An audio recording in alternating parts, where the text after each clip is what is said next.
From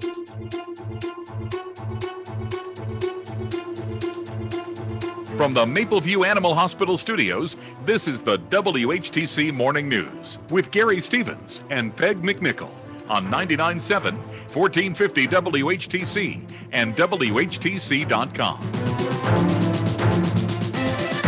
Welcome back to the WHTC Morning News for this Monday, October 26th. As we are 8 days away from Election Day, however, many people, and I'm among them, have already casted their ballots. Record numbers nationwide to talk about the Election Day and maybe what the impact of the early balloting might be. On the national and statewide scale, we are joined by Hope College political science professor, Dr. David Ryden, joining us from his office on the Hope campus. Good morning, David. Hope all is well with you and the family. Good morning, Gary. Thank you. It is 8 days to go. I'll start right off the bat. What do you see from the early election as to what impact that's going to have on the race itself? Yeah, it's a fascinating aspect of this race, Gary. As of last week, I think we had 50 million votes that had already been cast, and that's going much higher. It certainly closes or narrows the window of things happening between now and Election Day that might actually have an impact on the outcome. So, for example, the debate last week between candidates Trump and Biden was a drastic improvement over the previous one. And the pundits seem to think the president did fairly well and that candidate Biden sort of stepped in it on his comments about fracking and the oil industry. In a normal setting, that might have a greater impact in states like Pennsylvania, right, where that's important to their economy and to their jobs outlook. But it diminishes the potential impact of something like that. Having said that, it seems like the dynamic of this race has been so settled for so long. We keep getting big events that one would think might shake things up, and they don't. I mean, the polling seems pretty stable. The president's approval ratings seem pretty stable. So it just seems like this has been sort of the die has been cast for quite a while here. And it seemed to be a reflection, David, of the fact that we don't have as many undecided voters this time around we've had in previous years. Yeah, I think that's right. Polls, surveys that ask people about party affiliation, they're misleading because they still seem to reflect, a third of the voters or more are independents. And that is simply not the case. That now we have people who simply may not want to identify as an R or a D, but their voting habits are consistently for one party or for the other. And in this era of stark partisanship, right, this deep sort of polarized partisan divide, the number of true independents, I think, is shrinking. And frankly, right, who in their right mind has not probably made a decision by now? Normally, right, sane people at this stage might just be tuning into a race. But this one, you'd have to be on another planet not to have been following things. So yeah, I think the persuadables or the undecideds are pretty small.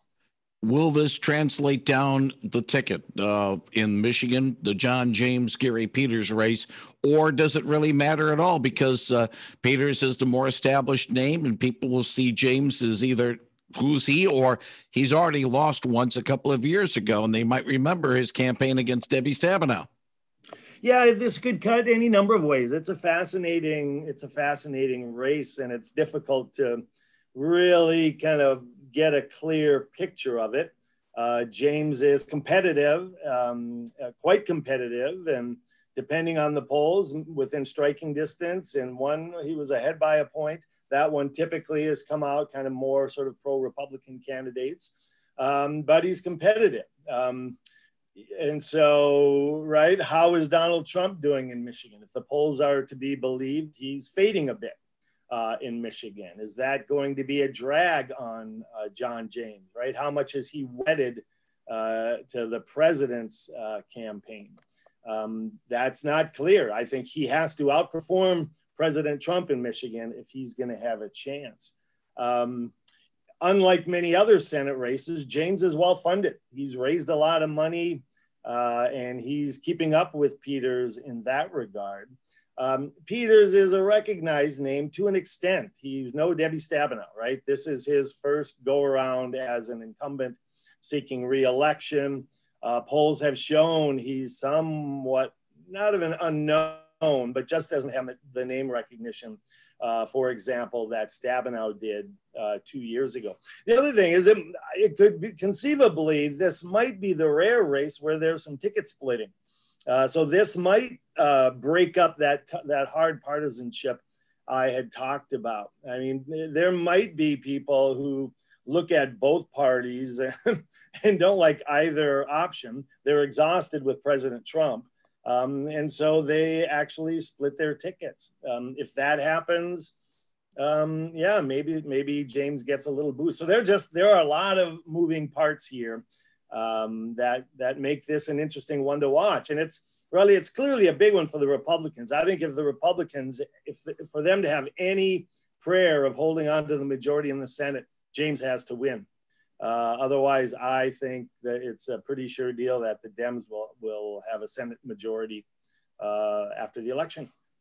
Now, a little bit closer to home, the Democratic Party looks like, national-wise, looking to flip 2 of the 3 West Michigan seats. Brian Berghoff not getting that much support to try to challenge Bill Huizenga, but John Hoadley's got a lot of support, and Skolton has gotten a lot of support against Peter Meijer. Could the Dems flip and get Upton out and get Peter Meijer, who's supposed to be the man to replace Justin Amash, out in the Grand Rapids area? Right. This is interesting. These are competitive races. On the Upton race, I don't know. He seems like a cat with 9 lives. He seems to find a way. And I'm Gary, don't hold me to anything I say right? If 2016 proved anything, I was wrong in public so many times. And my only consolation is much better paid pundits were equally wrong. So everything I say is with a grain of salt, but I wouldn't bet against Upton finding, right? He has deep respect. He doesn't have that hard partisanship, right? That is tied to much of the Republican Party now. So I think that's a little tougher for the Democrats. Grand Rapids, Amash's old seat, right? That's a peculiar one because Amash was such a peculiar Republican, right? He was this principled libertarian. And so it was always kind of an interesting coalition and type of support, right, that returned him to office. He's gone now, and it's a truly open competitive race. So that I think that one, could be close to a toss-up. One other thing too, and I know you're not a big person to follow a lot of the state races, but I will just mention this. Democrats, of course, have the governor's mansion in Michigan. They could possibly flip the House. I'm not certain whether or not they have enough to do that, but they could flip the Supreme Court. And it looks like that could be a possibility. And if that's the case, they got the executive branch, they got the judicial branch, 2 of the 3. Yeah, well, and I'm glad you mentioned the Supreme Court, Gary. We completely overlooked these state judicial races, right? We all focus on Amy Coney Barrett and this federal nomination confirmation process that is so hyper polarized and politicized. And we forget, most states they're electing their judges, right? And in Michigan, I mean, certainly in the wake of the Supreme Court decision that struck down Governor Whitmer's sort of COVID response orders, right? The more cynical among us say, boy, that's partisanship at work.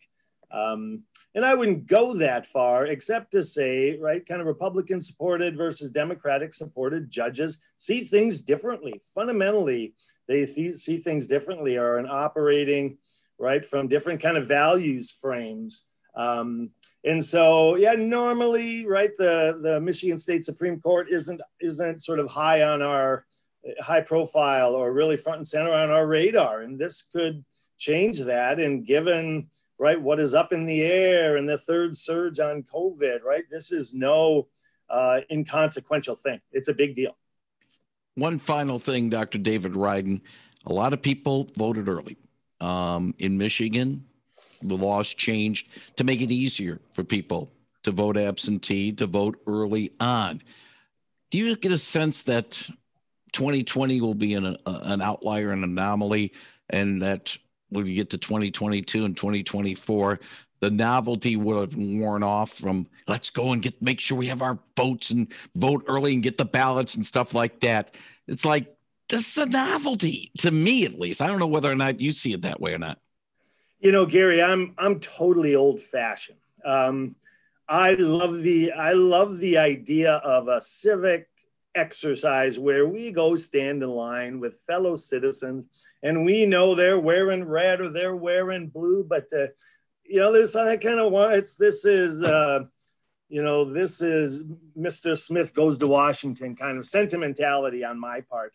And I say that realizing that in many jurisdictions and in many urban settings, right, there's a shortage of polling places, and it can be a serious inconvenience, and it may even depress turnout. So I get that. The direct answer to your question is, I think it depends on what happens after the election, i.e., is this going to be a smooth and clear outcome in the wake of what may be 60 million or more, right, mail-in or early ballots cast? Or are we going to have Bush v. Gore on a national scale in multiple states? I mean, if you think about it, and there have been some states in their primaries where they did mail-in, and they had tens of thousands of ballots that were set aside because they were improperly returned. And that's sure to happen in a general election, right? That there are going to be a good chunk of ballots where there will be questions over their accuracy and their integrity. And if we have states that are close to call and this plays out for days, if not weeks, guess who's coming? It's the army of lawyers with briefcases full of both money and case law, and they're going to duke it out. And if that happens, it could really be ugly, and it could sort of delegitimize, right, this mail-in voting, early voting. Or if it goes relatively smoothly, and if it's a high turnout election, then people may say, oh, this is not bad. Maybe we should institute this on a more permanent basis. So I just think it depends. Wait and see. I would be old school if they still had the voting machines. The flip the levers. That was fun. I only was able to do it once. Yeah. Before they got rid of them in Detroit. And it's like, I would go that route. But anyway, Dr. David Ryden, the Hope College political science professor, I want to thank you very much for joining us this morning on WHTC's Morning News. We'll talk next Monday morning as we get closer to, well, I will ask you one last thing. Are we looking at political Armageddon next Tuesday, or is that, am I being too dramatic on that? I'm trying to maintain an optimistic viewpoint, Gary. I just hope and pray we're not ready for civil war or civic war. This is a time that is certainly unparalleled in my adult life. I've never felt this kind of animus and anxiety. People need to take a deep breath. It's a consequential election, but it's still an election. It's politics. And so much of life exists beyond politics. And people just need to hear that, and they need to think that no matter who wins, life will go on. And so I think that there could be some isolated instances of protests that might morph into violence, right? We've seen this in recent months. So I don't discount that. I'm not ready to say we're going to have a wide-scale smackdown. I hope not. I hope not either. Dr. Ryden, David, I'll talk to you next Monday morning. Thank you for joining us this morning. See you next week, Gary. Thanks. Thank you very much. That is Dr. David Ryden on Real News Now, 99.7 and 1450 WHTC.